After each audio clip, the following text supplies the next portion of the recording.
காஞ்சி மகா சுவாமிகள் அருளிய தெய்வத்தின் குரல் பாகம் 2 பகுதி 212 ஹிந்து மதத்தின் சிரஞ்சீவித்துவம்.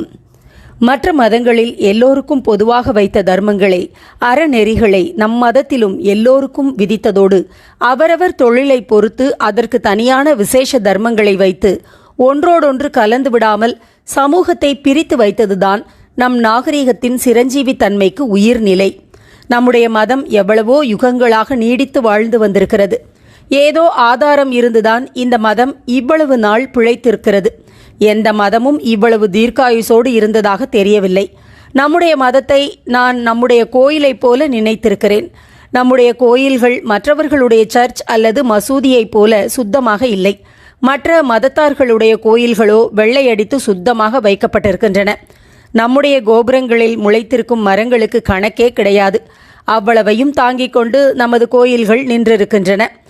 ஆனால் மற்ற மதத்தார்களின் கோயில்களில் 2-3 வருஷத்திற்கு ஒரு தரம் ரிப்பேர் செய்யாவிட்டால் தாங்காது.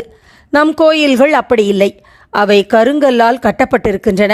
பல ஆயிரம் வருஷங்களுக்கு முன்பு நம்முடைய பெரியோர்கள் பலமாக அஸ்திவாரம் போட்டிருக்கிறார்கள். ஆகையால் தான் அவ்வப்போது ரிப்பேர் இல்லாமலே நம் கோயில்கள் நீடித்து நிற்கின்றன.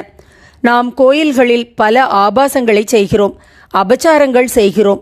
இவ்வளவுக்கும் ஈடு கொடுத்து கொண்டு நம்முடைய கோயில் நிற்கிறது. லோகத்திற்குள் மிக புராதனமான கோயில்கள் இந்தியாவில்தான் இருக்கின்றன என்று எல்லோரும் சொல்கிறார்கள். சீமையிலிருந்து நம்முடைய கோயில்களை படம் பிடிப்பதற்காகவென்றே பல பேர் வருகிறார்கள். நம்முடைய அலட்சியத்தால் அழிவதற்குரிய காரணங்கள் பல இருந்தும் அவை இப்படி நெடுங்காலமாக அழியாமல் நிற்கின்றன. அவற்றை இடித்து விடலாம் என்றாலோ அதுவும் சிரமமாக இருக்கிறது. கட்டுவதற்கு எவ்வளவு சிரமப்பட்டிருக்க வேண்டுமோ அதை விட இடிப்பதற்கும் பட வேண்டும். நம்முடைய மதமும் இப்படித்தான் இருக்கிறது. நமக்கு தெரியாமல் ஏதோ ஒன்று, மற்ற மதங்களில் இல்லாத ஏதோ ஒன்று இதை தாங்கிக் கொண்டு நிற்கிறது. அதனால் தான் எவ்வளவோ வித்தியாசங்கள் இருந்தாலும் இந்த மதம் அழியாமல் நிற்கிறது. அந்த ஏதோ ஒன்று வர்ணாசிரம தர்மம்தான். மற்ற மதங்களில் எல்லாருக்கும் ஒரே தர்மம் இருக்கிறது. அதனால்தான் அவைகள் அதிக பெருமை அடைந்திருக்கின்றன என்று நாம் நினைக்கலாம். ஆனால் அவை ஒரு சமயம் ஒரே அடியாக ஏறி நிற்கும். ஒரு சமயம் இருந்த இடம் தெரியாமற் போனாலும் போய்விடும். ஒரு காலத்தில் புத்த மதம் இருந்த தேசத்தில் பிற்பாடு கிறிஸ்தவ மதமும், கிறிஸ்தவ மதம் இருந்த தேசத்தில் இஸ்லாமும், இஸ்லாம் இருந்த தேசத்தில் கிறிஸ்தவமுமாக இப்படி பல மாறுதல்கள் ஏற்பட்டிருப்பது சரித்திரபூர்வமான உண்மை. எகிப்து, கிரீஸ், சைனா முதலிய தேசங்களில் ரொம்பவும் பூர்வத்திலிருந்து உயர்ந்த நாகரிகங்களை உண்டு பண்ணின மதங்கள் இப்போது இல்லவே இல்லை.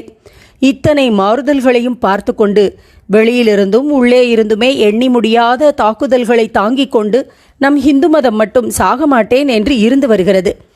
ஒரு பனைமரம் இருந்தது. அதன் மேல் ஓர் ஓணான் கொடி கிடுகிடு என்று படர்ந்தது. சில மாதத்திற்குள் பனைமரத்திற்கு மேலே வளர்ந்து விட்டது.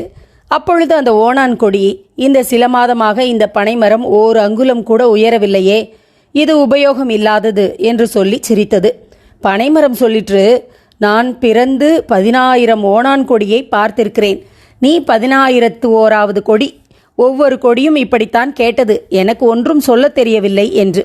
இந்த மாதிரிதான் நம் மதமும் பிற மதங்களும் இருக்கின்றன. நம் மதத்தில் ஒவ்வொருவருக்கும் தனித்தனி வேறு வேறு விதமான தர்மங்கள் இருந்தாலும் இந்த தர்மானுஷ்டானங்களில் எல்லோருக்கும் சமமான பலன்தான் உண்டாகிறது, சமமான பலமும் உண்டாகிறது.